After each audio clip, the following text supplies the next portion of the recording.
Assalamualaikum warahmatullahi wabarakatuh. Halo semua, kembali lagi bersama aku Indah Nabila Fahriya Syifa bersama kedua rekanku yang bernama Renita Adhesya Putri dan Lesvida Alfiani. Nah, pada kesempatan kali ini kami akan membahas mengenai titrasi lagi nih. Tapi titrasi yang kami bahas kali ini adalah titrasi permanganometri. Nah, sebelum kita mengetahui lebih lanjut, biasa kita harus mengetahui terlebih dahulu apa itu titrasi permanganometri. Jadi, permanganometri merupakan titrasi yang dilakukan berdasarkan reaksi oleh kalium permanganat atau biasa kita dengar itu KMNO4. Nah, metode titrasi ini didasarkan pada reaksi reduksi dan oksidasi atau redoks antara KMNO4 dengan bahan tertentu yang bersifat reduktor. Nah, kalium permanganat merupakan oksidator kuat dalam larutan yang bersifat asam, teman-teman. Nah, biasanya digunakan pada medium asam 0,1 N. Nah, asam sulfat merupakan asam yang paling cocok nih untuk dijadiin pelarutnya. Karena jika digunakan asam klorida, maka kemungkinan sebagian permanganatnya digunakan untuk pembentukan klorin. Nah, kalium permanganat adalah suatu senyawa kimia anorganik dan obat-obatan. Nah, kalium permanganat sebagai obat digunakan untuk membersihkan luka dan dermatis. Nah, senyawa ini memiliki karakterisasi diantaranya rumus kimia KMNO4 merupakan garam yang mengandung ion K+ dan MnO4-. Nah, senyawa ini merupakan agen pengoksidasi yang kuat. Nah, KMNO4 larut dalam air menghasilkan larutan berwarna merah muda atau ungu yang intens. Penguapan larutan ini meninggalkan kristal prismatik berwarna keunguan hitam seperti itu, teman-teman. Oh ya, metode permanganometri ini memiliki kelebihan yaitu mudah dilakukan, efektif, dan tidak memerlukan indikator untuk menentukan titik akhir titrasi. Sedangkan kekurangan pada metode ini, larutan KMNO4 jika terkena cahaya atau dititrasi cukup lama, maka akan mudah terurai menjadi MnO2. Sehingga pada titik akhir titrasinya akan diperoleh pembentukan presipitat coklat yang akan mengganggu penentuan titik akhir titrasi, teman-teman. Nah, mungkin itu penjelasan singkat mengenai titrasi permanganometri. Nah, untuk teman-teman yang kepo nih, gimana nih caranya melakukan percobaan titrasi permanganometri ini, selanjutnya akan dijelaskan oleh teman-teman saya. Check it out! Prosedur kerja titrasi permanganometri dilakukan dengan cara yang pertama, yaitu pembuatan larutan standar sekunder dengan cara dilarutkan sebanyak 3,16 gram larutan kalium permanganat dalam 1 liter air sulin, kemudian dididihkan selama 15-20 menit, kemudian disaring dengan gelas wol. Setelah itu ditampung dalam botol bersih bebas lemak dan ditutup kembali. Bila selama penyimpanan terbentuk endapan, maka harus disaring lagi sebelum distandarkan. Yang kedua yaitu pembuatan larutan standar primer. Dilakukan dengan cara dilarutkan sebanyak 6,3 gram asam oksalat dalam air suling dalam labu ukur 1000 ml.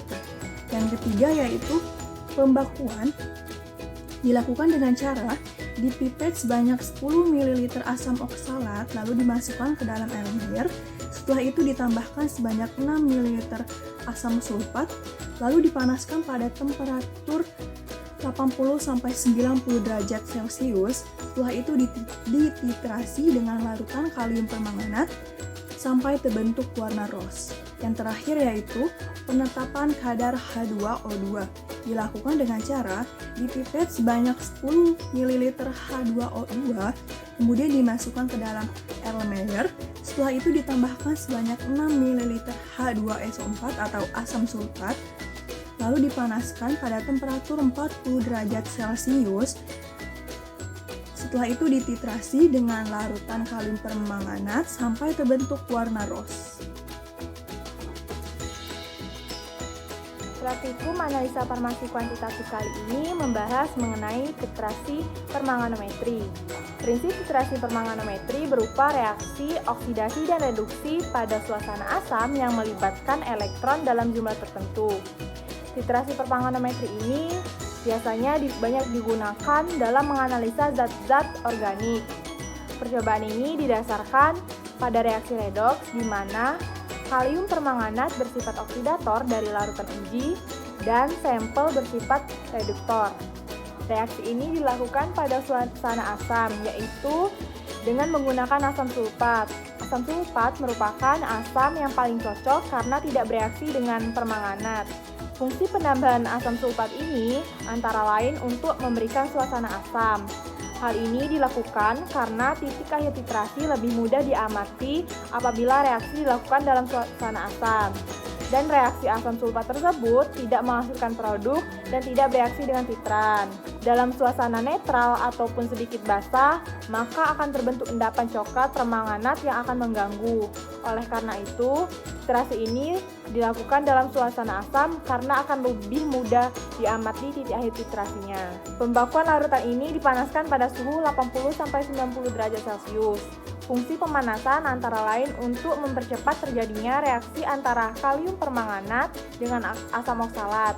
Hal ini dikarenakan pada suhu kamar, reaksi antara keduanya cenderung lambat sehingga akan sulit untuk menentukan titik akhir titrasinya. Volume kalium permanganat pada titrasi ini berturut-turut sebesar 8,8 ml, 13,2 ml, dan 12,4 ml dengan rata-rata sebesar 11,46 ml. Kemudian didapatkan konsentrasi sebesar 0,087. Selanjutnya, penetapan kadar hidrogen peroksida. Titik akhir titrasi pada permanganometri ini ditandai dengan adanya perubahan warna larutan menjadi rose. Warna larutan ini terbentuk karena dititrasi dengan kalium permanganat. Kalium permanganat ini bertindak sebagai indikator karena reaksi ini dapat digunakan tanpa penambahan indikator khusus. Hal ini dikarenakan kalium permanganat sebagai zat pengoksidasi sangat kuat. Penetapan kadar hidrogen peroksida ini dengan 3 volume berturut-turut 3,9 ml, 4,3 ml, dan 5,2 ml. Kemudian didapatkan volume rata-rata sebesar 4,46 ml. Selanjutnya didapatkan konsentrasi yang dihasilkan setelah titrasi sebesar 0,22 N. Bobot yang dihasilkan berturut-turut sebesar 0,029 gram, 0,032 gram, dan 0,38 gram. Sedangkan persen kadarnya berturut-turut sebesar 0,29%, 0,32%, dan 0,38%. Kelebihan titrasi permanganometri ini antara lain, titrasi permanganometri ini lebih mudah digunakan dan efektif karena reaksi ini tidak memerlukan indikator. Hal ini dikarenakan larutan kalium permanganat sendiri sudah berfungsi sebagai indikator. Sekian pembahasan mengenai titrasi permanganometri pada kesempatan kali ini. Terima kasih atas perhatiannya. Mohon maaf apabila ada kesalahan. Kami akhiri. Wassalamualaikum warahmatullahi wabarakatuh.